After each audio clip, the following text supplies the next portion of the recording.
wait is finally over. And what a wait it's been, Gordon. This has got to be the most eagerly anticipated supercar launch since the McLaren F1. Yeah, this one I'm 100% happy with. The styling I've always enjoyed just as much as the engineering design. And for me, proportions and actual balance in the shape is what it's all about. You know, I've always loved cars that are clean and pure. And the tools we've got available now to design these things with, this one we've nailed. But the first thing I thought when I saw it was pure. No wings, no little widget, nothing. It's just, it's beauty. It's a pure, beautiful car. Yeah, I mean, really, I think we've got this one absolutely spot on. And it's not just the style, it's the size of the thing. If you think about this has got 3 grown-ups in it, a V12, really good luggage space, and it's the footprint of a Porsche Boxster. And that's important to me as well. So when you're driving it, you can move round and you can play in your own lane. You're not taking up the whole road. Yeah, I don't do big cars. I don't do heavy cars and I don't do big cars. Speaking about weight, 980 kilos all up. What lengths did you're famous for your weight saving? What lengths did you go to get this car down to 980 kilos? Well, the only way you can, I mean, we did a little bit of a survey, and the average supercar is over 1,400 kilos these days. And, you know, this was always going to be under 1,000 kilos, come hell or high water.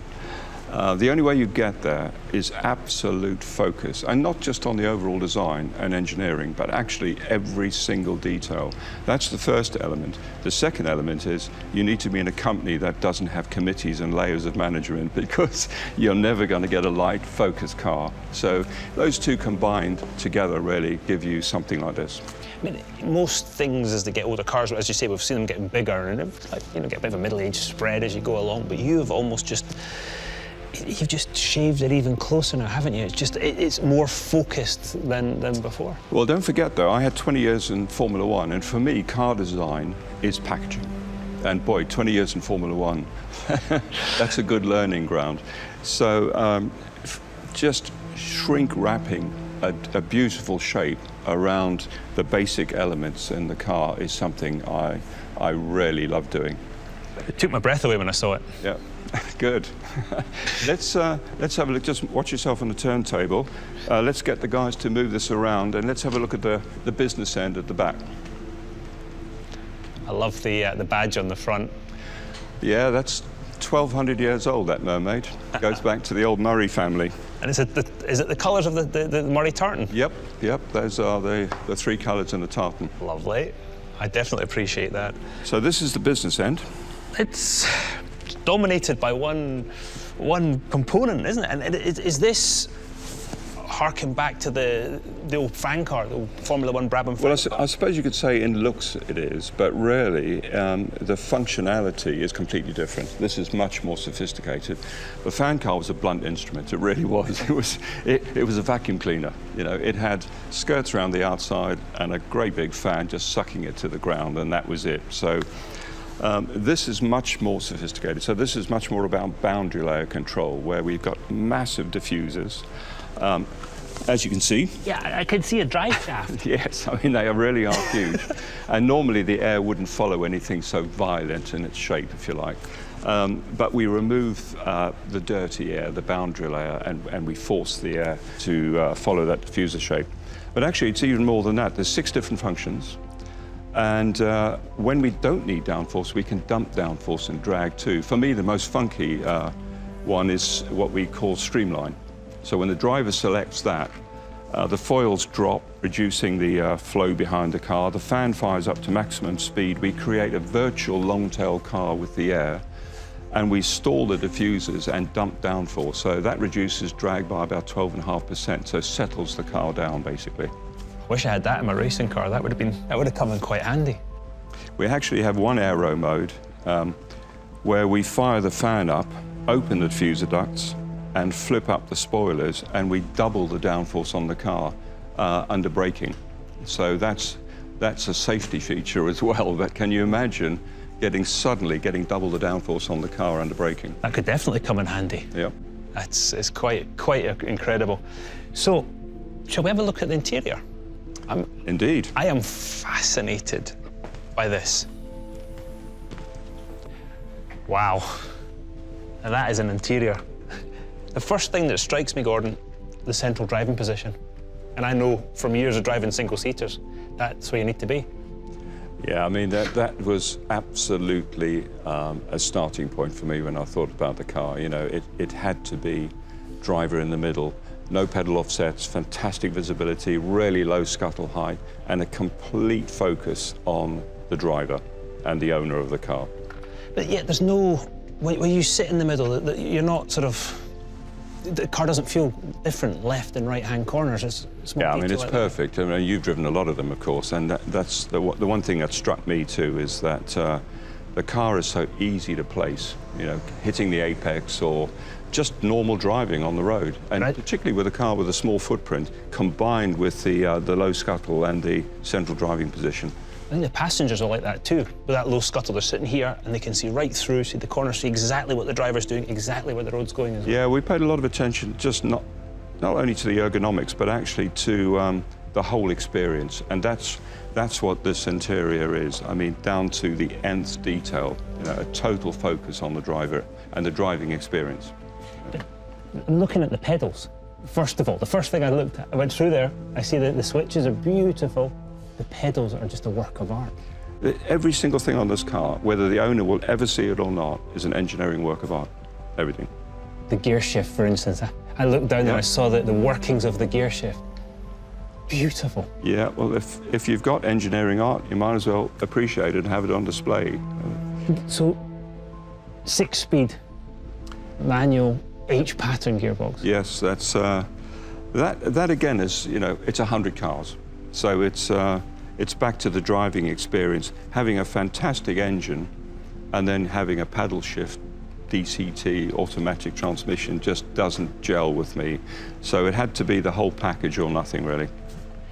You've got a mixture between the old and the new on the dashboard. You've got these beautiful screens and then this traditional, lovely, old analog rev counter. Yeah, I just couldn't help myself, you know. I wanted it to look like a watch face, you know, so there's no plastic in this car at all. Everything is aluminium, machined from solid, including the rev counter, even the needles machined from solid. And it's floodlit, it's not backlit like every other car on the planet, you know, so it's that sort of thing. It's the obvious thing is to say the great driving experience comes from NA engine, manual gearbox, central driving position. Yes, it does. But it's actually much more than that. It's all the subtleties and the feeling you get when you're sitting with all the controls clustered around you. Things you touch. And exactly, the things you touch and feel, and the quality of the switches, no spindle movement, all that sort of stuff. And we've gone to the nth degree with this car to make sure this is the best in the world.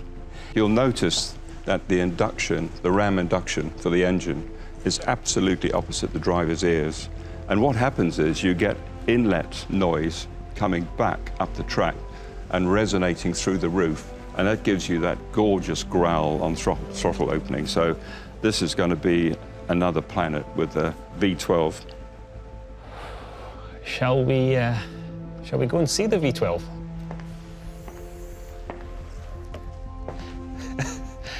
Gordon, this is a work of art. It's absolutely stunning.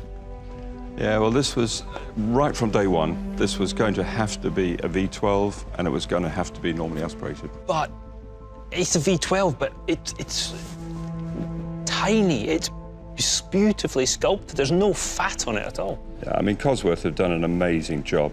When we sat down to spec the engine, it wasn't just about the performance, and of course it breaks all sorts of records with performance, but it was also about the packaging, the size, and even the look of the engine. You know, the detail, again, had to be something really beautiful.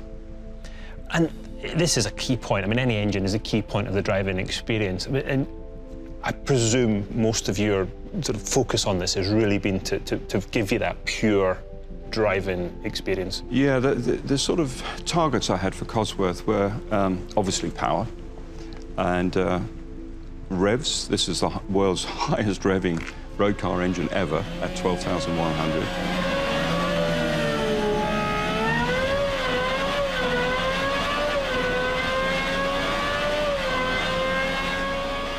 mighty. Yeah, it's the most power dense at 166 horsepower per litre. And most importantly, it's got the quickest engine response. That is how many revs per second. So this does 28,400 revs per second. So when you stamp your foot on the throttle, it's going to want to snap your neck off, basically.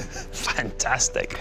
And it's all mated to this beautiful extract gearbox. Yeah, they've done a great job too. Both, I have to say, both Extract and Cosworth have been brilliant to work with, you know, sitting down and talking about the conceptual design rather than the actual design, and what we wanted from a weight and a compactness point of view. And once again, that is the lightest supercar gearbox ever done. Because let's be honest, your reputation precedes you, and you push people to do things that haven't been done before. So for you to say that about them, that's a big pat on the back for them. Yeah, this engine breaks new ground in so many different ways, and it's, for me, this is the greatest V12 ever made, and it's probably likely to be the last great V12. But it's going to be a shame to bury it away in the car. Well, you see, what we've done, we've got the whole back end of the car opens in 2 gull wing doors. So all this engineering is on display. The engine cover? Yep. Oh, fabulous. That is cool. So, if you put this tremendous thing into that wonderful car, you're going to get the ultimate driving experience, aren't you, Gordon? Well, that's what we're aiming for, driving perfection. And I do not doubt you're going to achieve it. Like all of you, I cannot wait to drive this car. Gordon, thank you so much for your time today. Thank you, everybody, for joining us. Goodbye.